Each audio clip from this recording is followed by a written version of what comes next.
안녕하세요. 한국사 교과서 함께 읽어주는 채널 지오세TV입니다. 앞으로 여러분과 함께 쉽고 재밌게 한국사 알아가기를 시작할 테니 계속 시청 부탁드립니다. 그리고 꼭 기억해주세요. 아래 설명에 링크되어 있는 블로그를 방문하시면 오늘 들으신 내용을 텍스트 버전으로 보시고 프린트물도 다운받으실 수 있습니다.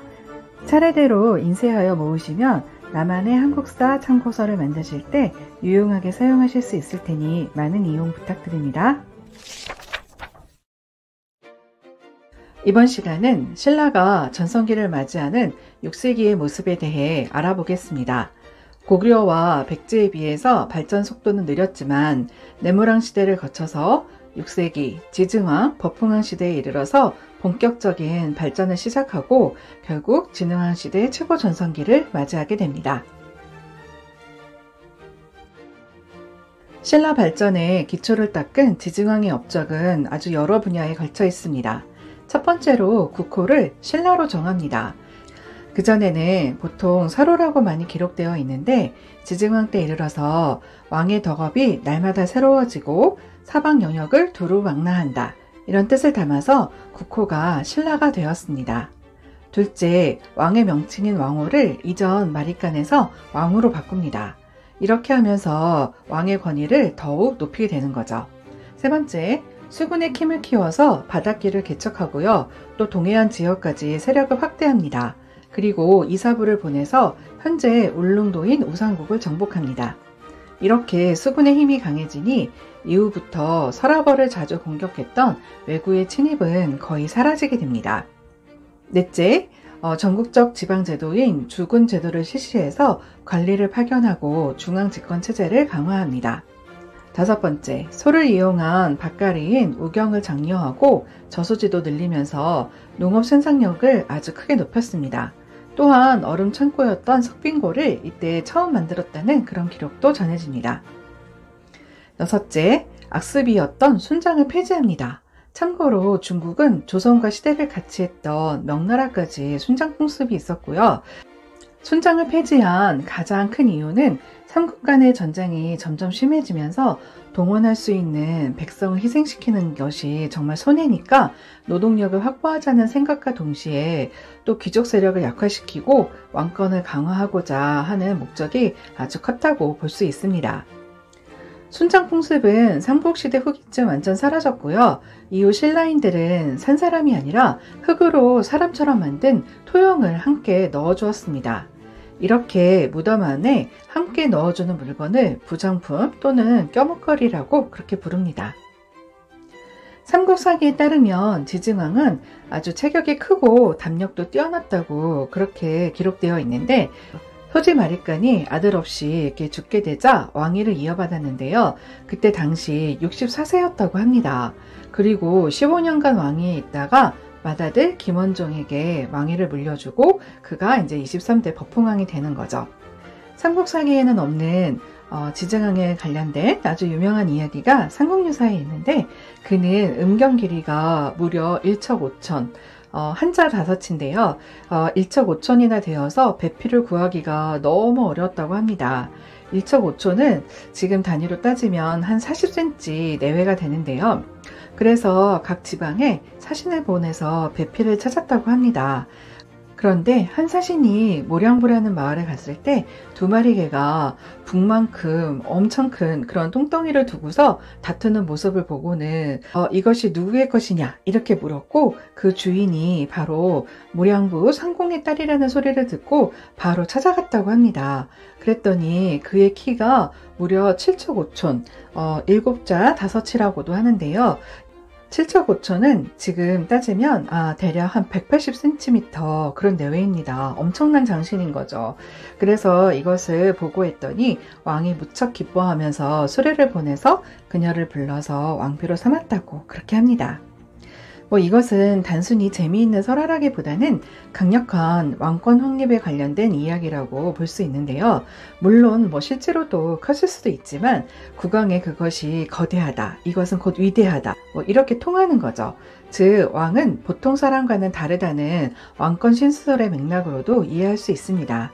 이후 진평왕이나 진덕여왕의 기록에도 왕의 신처가 우람하였다 이런 표현이 있는 것도 이와 마찬가지입니다. 그런데 우리 고대인들의 평균 키가 145에서 155cm 정도로 추정이 되는데 아니 왜 180cm냐 이렇게 이제 의문이 생기겠지만 2020년에 발굴된 신라 고위층 무덤에서 키가 170cm가 넘는 여성의 유골이 발굴되었거든요.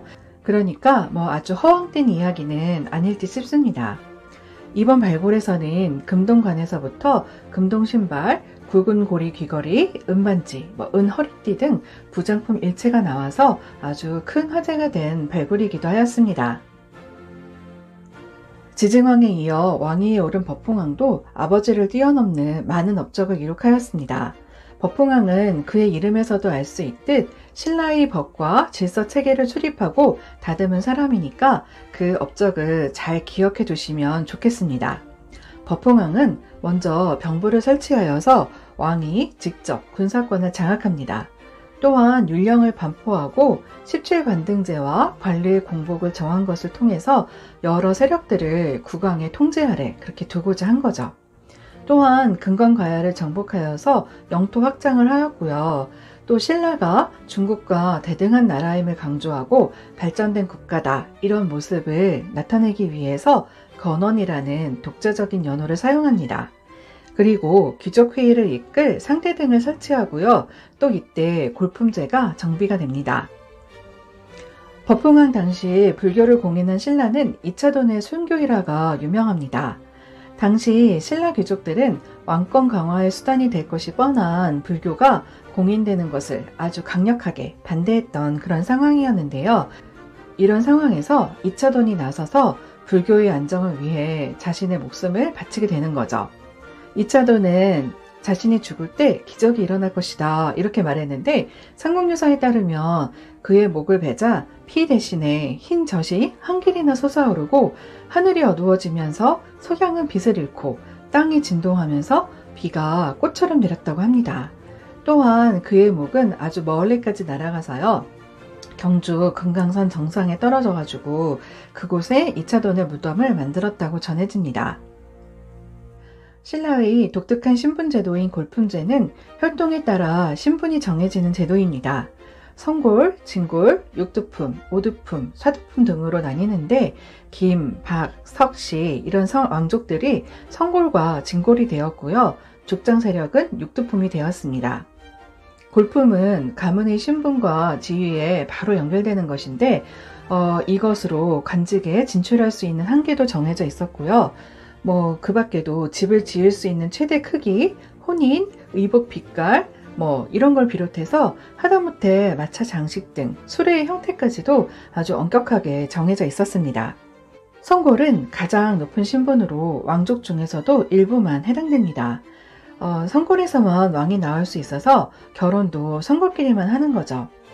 성골 다음 계급인 진골, 이 또한 왕족이기도 하지만 왕이 될 자격은 없었습니다. 그래서 진덕여왕으로 성골이 끝나게 되자 진골이었던 김춘추가 왕위에 오르게 됩니다. 비교적 신분이 높았던 육두품도 아무리 능력이 있다 하더라도 5등급 이상인 이벌참부터 대하참까지는 결코 오를 수가 없었기 때문에 이들의 불만은 아주 높아집니다. 그래서 이것이 신라 말기 사회 분열의 원인이 되는 거죠. 하지만 이 육두품까지도 올라가기가 굉장히 힘들었기 때문에 등난이라고 불리는 그런 계급이기도 했습니다. 그 밖에 5에서 4두품은 중간, 하급관리까지 오를 수 있었고요. 1에서 3두품은 평민처럼 되어서 점차 구분이 사라졌습니다. 오늘은 진흥왕 시대 전성기를 맞이할 수 있었던 그 체제를 마련한 지증왕과 버풍왕의 업적과 함께 신라의 신분제였던 골품제에 대해서 알아보았습니다.